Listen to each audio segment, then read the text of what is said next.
Hi, Uncle Tim. My name is Danielle, and I'm a creative who's been itching to move back to LA to pursue my career. But before I'm allowed to, I've been tasked by God to write a feature film dealing with police brutality and police gangs like Linwood Vikings, etc.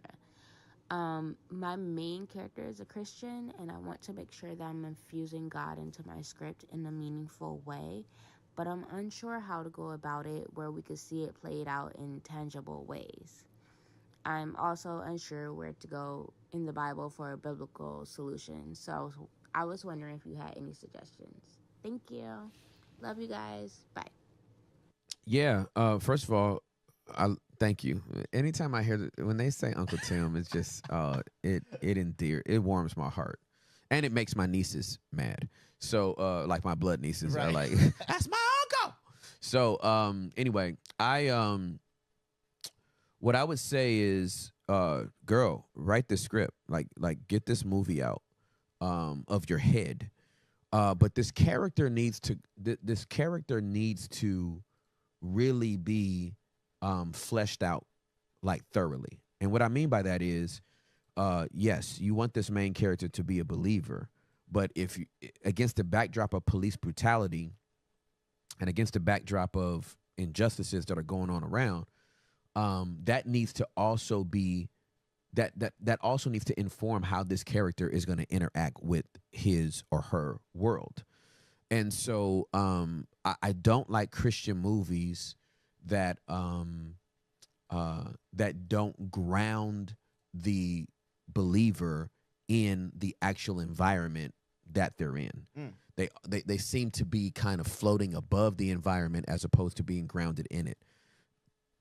And so the Old Testament could give you crazy amounts of ideation in the character formation. So I would encourage you to look to the Old Testament. The stories are just richer, and the drama is just way more intense. And I think you should read the whole Old Testament. That's going to be my that's going to be my Get in that word. my encouragement to you, because I think as you go through it, you're going to find some themes that are going to be like, oh my gosh, Mm. because the Bible spares no expense. Genesis to Revelation about the lives of the people that were trying to live out their faith, but they do it in such a everybody's grounded in the reality of what they're going through. Abraham's lying because he's afraid of his wife being murdered. Right? David has Uriah killed because he gets his wife pregnant. Like they are grounded in their reality. Right? Ain't nobody like praying over the fact that I committed adultery. Nathan had to come tell this dude, you're foul. So anyway, I hope that helps. Hey Tim, thank you so much for taking my question. My question is, how do you navigate a marriage where the two are in different spaces spiritually? Yes, you are both believers, but when it comes to things like the prophetic, um, if one grew up around it or is very familiar with it and the other one is not, how do you navigate that? Like when words are prophesied to us or over us, and then like one of them, like one spouse is working the word and the other one is just kind of like, we'll just see if it happens. Is God still faithful to fulfill his word even when the two don't necessarily agree? Absolutely he is. Thank you for your question. Absolutely he is. Um and y'all could even be in agreement on the prophetic and still not agree with the prophetic word that was spoken, right? And so what thank you. Okay, Holy Spirit. This is specifically for you.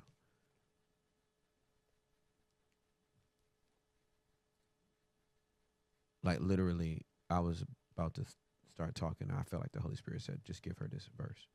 So I'm gonna give you this verse. I hope it doesn't make you angry that I'm just gonna give you this verse and literally chunk deuces. Because I really do feel like Right. this is what the Lord Yep. gave me for you specifically. So this is Hebrews 10, verse 36 NLT. patient endurance is what you need now, so that you will continue to do God's will. Then you will receive all that he has promised. That's all you need is patience. Tim, I was curious on your advice to navigating through a season of singleness. Recently went through a very tough breakup, and it was a relationship inside the church, so it's been difficult to navigate having to see each other constantly, having the same friend group, and just kind of navigating being happy by myself again. So I was just curious, and I appreciate it. Appreciate you asking the question, man. First, breakups are hard. Yeah. They just are. Breakups are hard. And when they happen in the same community and you got to see them, they're even harder, right? Because you're constantly reminded every time you see this individual or you hear this individual's name through mutual friends, all that kind of stuff. So the first way I want to encourage you is to grieve. If that relationship really meant something to you, then it's worth you grieving, like Right. for real. Yes. Like, take your time and like grieve it. If you haven't cried, cry. Yep. If you haven't shouted in frustration, like whatever, like get it out. If it meant something, it's worthy of the grieving process. And after you grieve it, like own it. I don't think I have any. I'm trying to think. It wasn't like I was like this serial dater or whatever. But I don't think there was anybody that I dated or whatever as a believer that if I saw him in a grocery store, I would like try to duck. Right. I could look them straight in their eyes and be like, hey, it's so good to see you. Give them a big hug or whatever. Because I did try to do my best to honor them in the process. And sometimes stuff just don't work out, bro. Right? And so being in the rhythm of a relationship and then having to step back into a single rhythm, that can take some time, man. So just give yourself time. And it's probably going to be exasperated around the holidays. Like around this time, it's going to be loud. Yeah. I had the homie text me this morning. We have a group text with some other friends, and he was like, "Hey, please just be praying for a brother because it's winter, and I'm single." And that's just a different. That's a different weight to carry. Yeah. That's a different thing to have to navigate. So my encouragement is to grieve well. Embrace the new season and give your time to get used to singleness again. So I hope that helps. Hi, Uncle Tim. I listen to your podcast all the time, and I really need your help with this one. I'm 24 years old, and I've been in a relationship with the same guy since I was 15. He funded my medical school education, which I couldn't finish since he stopped helping me financially, and now I owe him $150,000. I recently came to know Christ again, and I've been having a lot of disagreements with him regarding religion, specifically infant baptism, the meaning of salvation, premarital sex, and other things. He's Catholic, and I'm Christian. He has fully devoted himself to me and no doubt loves me very much. He says he does everything to meet my needs, and it's disrespectful for me to not meet his, specifically sexually. When we do have sex, I end up just crying because I know it's wrong and I try to hide that from him. He paints a beautiful picture of us being together. I won't have to pay him back since we're together. He has a house, we can have kids, and everything, the marriage, the ring, have it all. I feel conviction from the Holy Spirit to wait for marriage for any sexual activities, but he thinks since we've been together for so long, it doesn't matter. He tells me to behave like the wife I want to be now, and that nothing should change between us getting married or being together as boyfriend and girlfriend when marriage comes along. I really don't know if I should leave him. I'm struggling to get a job right now, and I feel like I'll never meet anyone again and have to start life over without him. Should I stay? I have no idea what to do. Thank you so much for sharing that. Thank you for your bravery, your poise, and your process. I appreciate you. Thank you for being hot with us. Leave him. He is manipulating you. He is gaslighting you. He is obligating you. He is binding you. You've been with him for 9 years. It's a long time.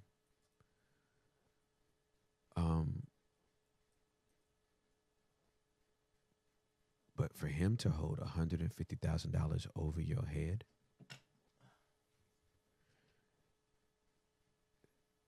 this is going to be harsh to hear. But it doesn't sound like he's paid $150,000 for your student loans. Based on how he's speaking to you, he's paid $150,000 to keep having sex with you when he wants to.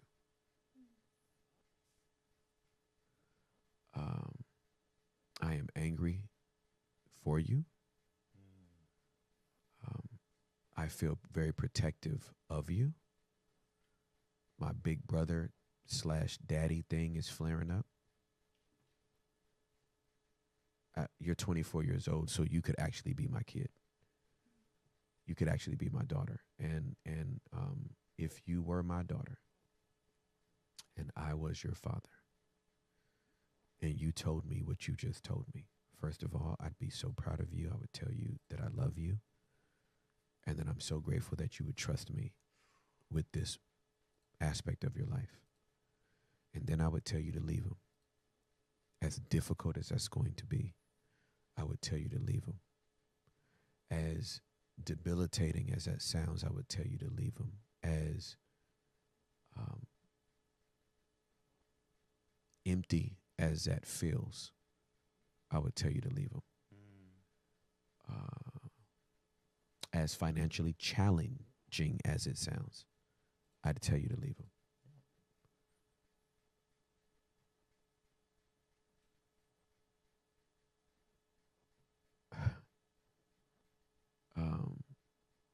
You've been together 9 years. You're 24 years old. If he loves you, he'll marry you.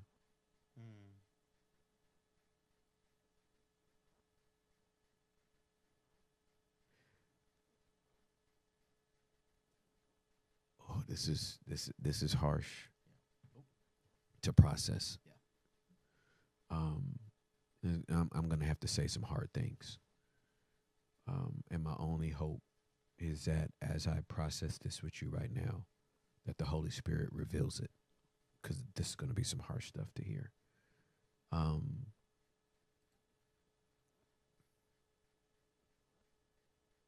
You have enabled him to treat you like this. You actually taught him to treat you like this. And with new insight and revelation, where you are now, you realize that this pattern has created a monster. You justifiably want to pivot, but the pivot is going to mean the loss of this relationship. Because to course correct means that what he has expected and received for the last 9 years, he is no longer going to get. When you make this pivot, he is not going to marry you. Because he wants a puppet, not a person. And the moment you cut your strings and you relate to him as a person, and he realizes he lost his puppet, he's not going to want to be with you anymore. Now, the thought of losing you, because he's benefited from this for the last 9 years, so the thought of losing you is not going to sit well with him, and he is going to gaslight you, and he is going to try to manipulate, and he is going to get crafty with his words, and he is going to throw a whole bunch of stuff at you. So you're going to need a support group to be able to leave him. You will not be able to do this on your own. You try to do this on your own, you will make excuse after excuse to stay with him. So in order to make this transition, the only way you're going to be able to do it is to have a support group around you that is constantly affirming that you are making the right decision to get out of this relationship. He is holding 150 grand over your head, like you have been his escort for the last 9 years. Love doesn't keep receipts.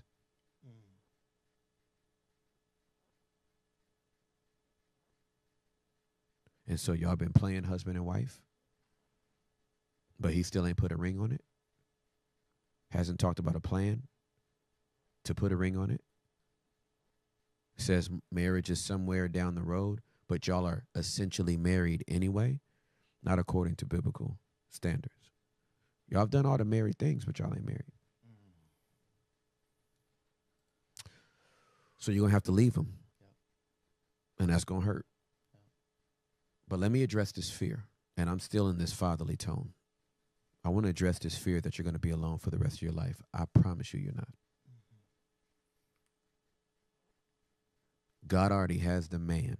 And I'm not saying as soon as you leave him, the other one's coming, because you're going to need to detox from this dude, because you don't want to bring this dude you are currently with into your next relationship. But you won't be alone. Yeah. You will not be alone.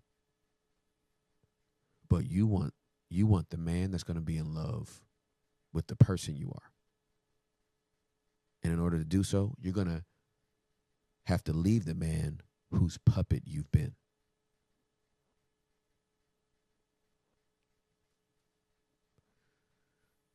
I love you. I cannot stress that enough. I love you, and I'm so proud of you for being bold enough to be able to share this. Now I pray that the Holy Spirit would give you boldness to set the boundaries that creates the distance so that your heart can heal from this manipulative relationship that you've been in. I know it didn't start this way, but this is what it's morphed into. So I hope that helps.